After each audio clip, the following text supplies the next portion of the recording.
I needed a few things today from Walmart. I had to have sugar. I needed some confectionate sugar. I need some eggnog. I've got a recipe for some eggnog bread. I'm going to make it. I needed some vinegar. And I needed some more coffee creamer. And I'm just about out of vanilla. And I've got a cake that's called for room. So I've got that.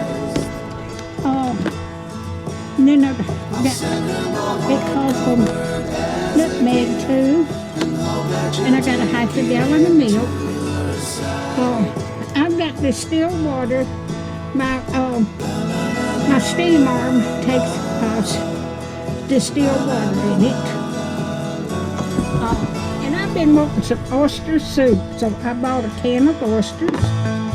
I needed a recipe that I've got takes French vanilla instant pudding. I got that.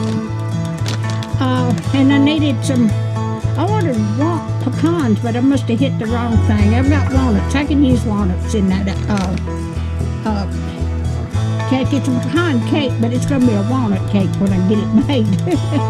And I got 2 things of butter. And I've got cream cheese. But that's the little haul I got today. So if you like my videos, just like, share, and subscribe. And hit that little bell when you want to be notified when I got another video coming out. And thank y'all so much for watching. Thank you. Have a good day.